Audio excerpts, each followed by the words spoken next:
Alright, I have finally done it.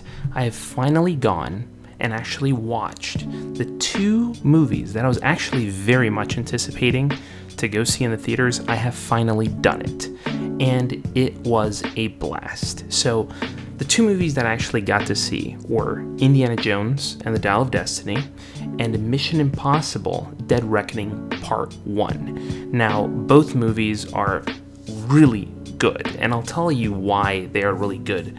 But I'm going to actually split this up into two videos. So this week, I'm going to be doing Indiana Jones and the Dial of Destiny. And next week, you will be getting the video for Mission Impossible: Dead Reckoning Part 1. And I'll be telling you about each individual one's qualities along the way. Now, I got to see this movie very recently, and it was really good. You know, Indiana Jones and the Dial of Destiny was better than I was expecting. You know, I was getting a whole lot of different vibes from a lot of reviewers saying that, you know, the movie wasn't up to people's expectations and that it wasn't really, you know, strong on Indiana Jones.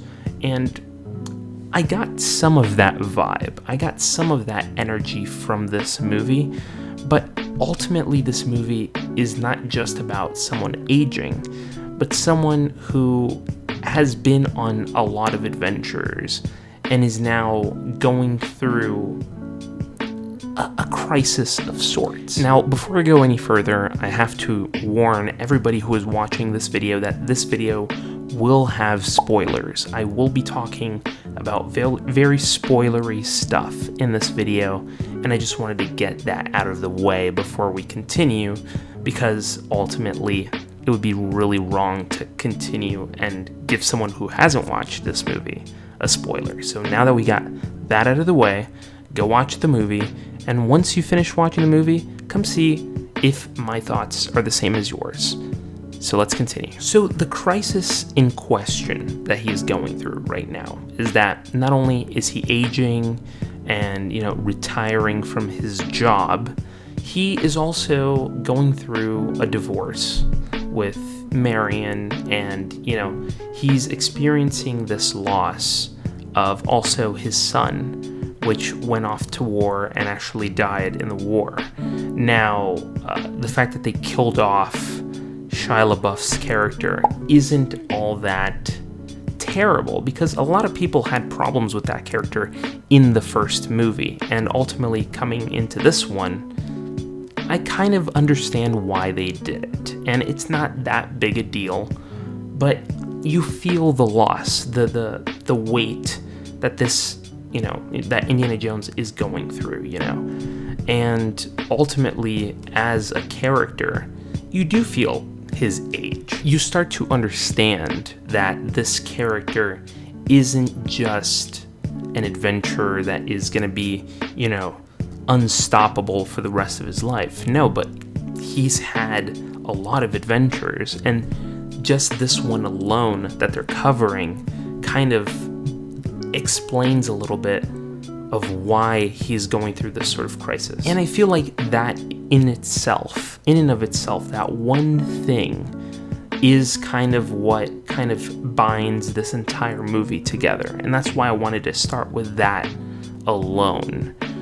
And when you start to piece things together in this movie, like the fact that he's going on his journey, and he isn't only going on this journey because he wants to find, you know, the dial, or because he wants to just connect with, you know, his goddaughter, which really isn't the case, because ultimately she is a bit of a troublemaker, but he is trying to find some value in his life, especially when he is at his kind of his lowest point. But having said the low points of his life, or what he's going through in this movie, I do have to say, Indiana Jones in this movie kicks some butt. And, you know, since a lot of people have been talking about how, oh, he's old and he's frail and he can't do much, in a lot of reviews that I've heard,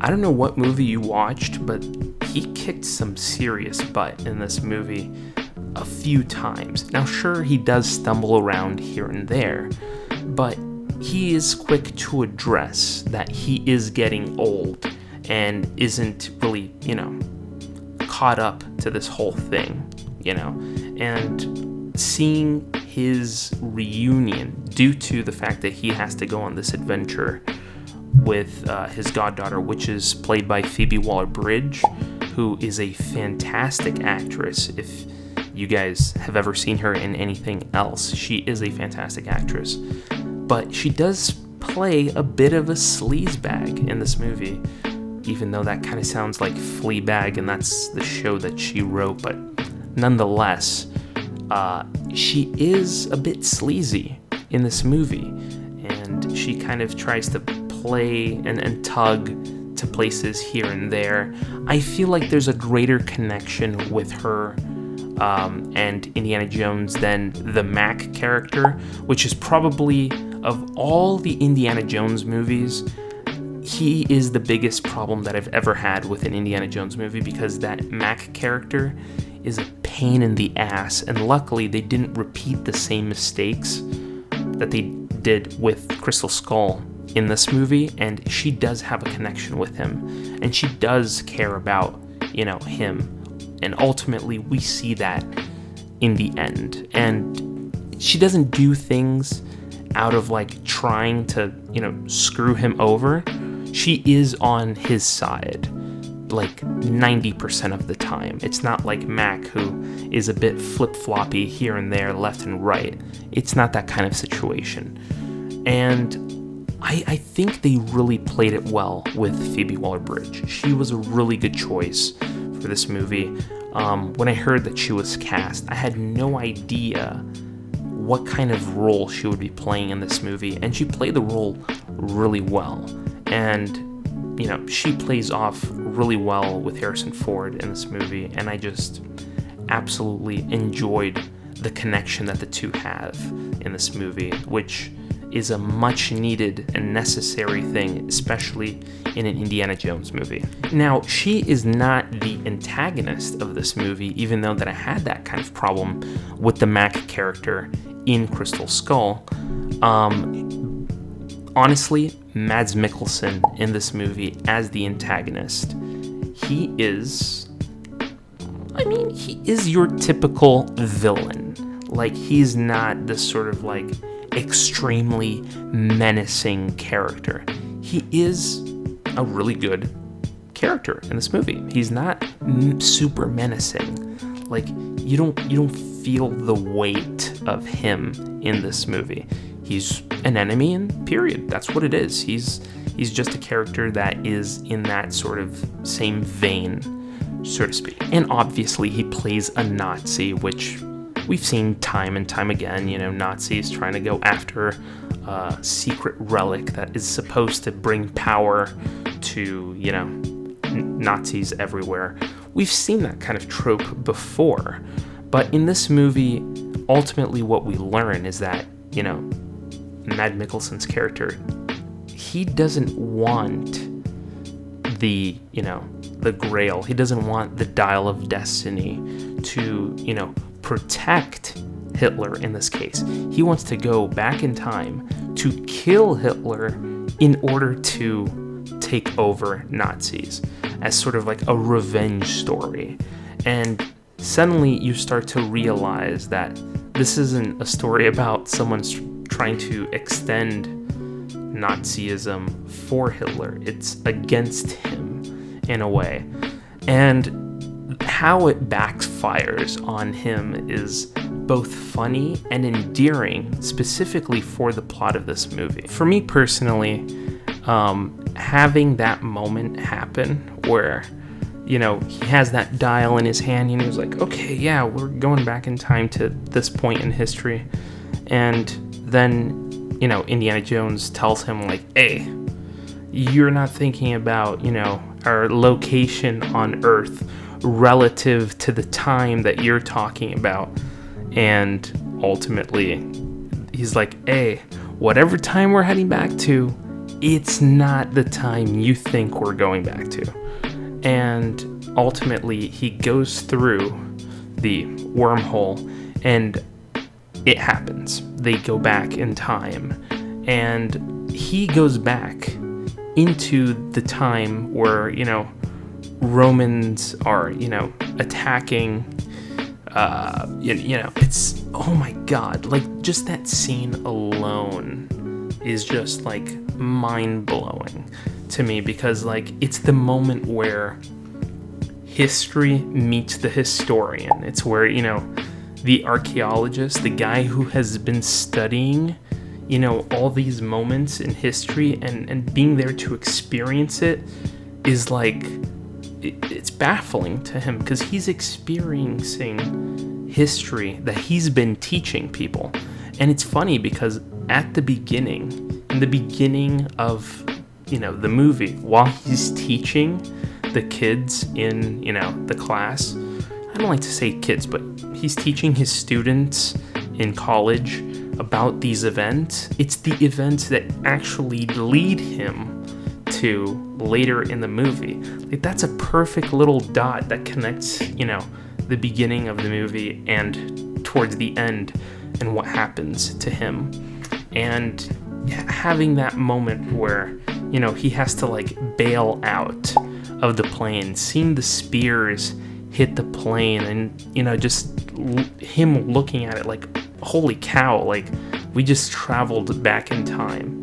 And then you start to realize when, Indiana Jones gets to meet Archimedes himself, he's like, how? Like, this is amazing, and Archimedes coming like, we were always meant to meet in a way.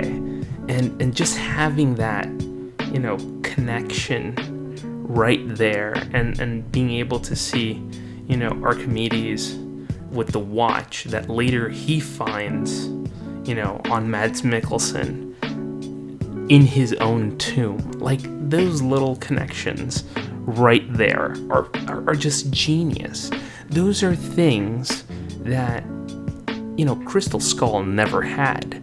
There was just never those connective tissues between something that happens in the beginning and then later in the end. You start to realize why people said so many bad things about Crystal Skull, because to me, Crystal Skull was always a pretty good movie. And then after you watch this one, like, I still kind of like Crystal Skull, but I see where this movie outshines, Crystal Skull, and where Crystal Skull does some things better than this movie, but still, this movie still does a whole lot better than the other one. And in this movie, I do have to say I'm a gamer, so there is a small scene in this movie where I was watching it and I was like, wait a second, this is very reminiscent of Uncharted 3, and I was like, okay, wait a second. They kind of took this idea out of Uncharted 3, and like just the structure of how it all happens, and it's in the span of like maybe 3 minutes, but it felt like Uncharted 3, and it's the sequence where Elena is trying to get on the plane, and she tries to like go, and she has to like grab onto the, landing gear in order to get into the plane, and she has to like crawl on the inside. Like, that is so Uncharted 3 right there. Like, it's very reminiscent of Uncharted 3, and I think that they nailed it, with that one scene and having, one plane chase the other. Those are also aspects that I really liked of this movie. There was an underwater sequence in this movie. An underwater sequence. I had no idea that they were going to pull that off, that they were going to actually make an underwater sequence in this movie. They didn't share that at all in the trailers, and that was an absolute surprise to me. The chase sequences in this movie are great. They're really fun and exciting, and it actually, gets you, in the mindset of an Indiana Jones movie, which is rare nowadays to actually have that happen. And and this movie did it brilliantly and very well done. So before I finish off this video of this one movie that I enjoyed a whole lot, I have to call back a video that I actually did not too long ago of the predictions that I made about this movie and what we were gonna see in this movie happen. So I predicted 3 things that could have happened in this movie. We would have seen the return of Marion Ravenwood, we were gonna time travel, and ultimately his goddaughter would have ended up as the new Indiana Jones and taken on that moniker. So of those 3 things, I got technically 2 of those 3 things correct. One was that Marion does return at the end of the movie, and we actually get to see her and Indy have that moment together. And it's such a really nice moment. I mean, that ending was so nice and endearing and sweet, you know. I just enjoyed that because it's like him getting back together with Marion and them trying to grieve over the loss of their son. And secondly was the fact that this was going to be a time travel movie, and they do time travel in this movie. Now, a lot of people said that this was going to be like a hit for the fences kind of thing, like they really go way out there. As a matter of fact, this movie doesn't go out there. Like, honestly, Aliens isn't like, you know, on the scale of like crazy, you could probably put Aliens at around a 9, you know, for an Indiana Jones movie. But time travel, in terms of crazy, is more on like a 3 to me. Like, personally, time travel really wouldn't be that crazy of a thing, considering that Indiana Jones is an archaeologist, so he deals with things in the past. So ultimately, it's a natural fit for a character that deals with things from the past to go back in time and also be as emotional and as connective as he was. I mean, he was asking his goddaughter to just leave him to die in that moment, and she said no for the right reasons. I mean, it would have changed the entire course of history, so she did the right thing in saving him. And it's really cool to see all those little connective tissues that I know for a fact when this movie comes out on digital, I'm going to pick it up, and I really, really, really want to rewatch this movie again to catch those little nuances that I probably didn't catch the first time around. Now, as for the third thing that I was technically predicting, that, you know, Phoebe Waller-Bridge was going to become the new Indiana Jones, I think they could do that in the future. They didn't clearly state that, and I think that, you know, that's something that they did in Crystal Skull, where they were trying to like put Shia LaBeouf to become the new Indiana Jones, and that, you know, obviously was never gonna work out. But the fact that they were able to create a story in which Mutt isn't there anymore, Mutt Williams isn't there anymore, but they're able to have that connective tissue between each other, between him, Mutt, and Marion, and the loss of Mutt being the connective tissue that kind of brings these two characters in the end together is very powerful. And ultimately, in the end of this movie, I think that it's an ending that didn't feel like Crystal Skull's ending. Like, the climax felt more like, oh look, oh, we're going through a tomb, boom, like Aliens. Like it goes from like somewhat like, okay, Indiana Jones, super crazy. Now, you could probably say that about every Indiana Jones movie, but like, let's think about it for a second. The first movie has like these demonic ghosts that kind of like leave the Ark of the Covenant. So okay, a little wild, but not like ridiculous, in any way. Second movie, Temple of Doom. Honestly, no, let's say supernatural. Okay, the guy ripped a heart out of someone's chest. Crazy, but nothing that would be like out there. Then you have Last Crusade, which turns a guy into a skeleton and basically kills him off. Crazy, but nothing that's like absurd, nothing that's like way out there. And let's think about it. Like, Kingdom of the Crystal Skull kind of went way out there. Now that I think of it, after watching Dial of Destiny, it kind of went way out there. And with Dial of Destiny, time travel kind of was inevitable for Indiana Jones. And I have to say, it worked really well in this movie. And ultimately, what I'm trying to say with this whole video is that you guys need to see this movie as soon as possible. By the time that this video comes out, I'm more than certain that it'll probably be on either streaming platforms or on digital. So go out there, watch this movie, and I am telling it to you right now, you're not gonna be upset. It is a really, really fun movie that has a really nice kind of like relaxing ending to it all, and it's a nice adventure just to see, your old pal Indiana Jones on screen again. Hey guys, Future Me here. In the process of doing the shooting of this, I completely forgot to talk about Sallah.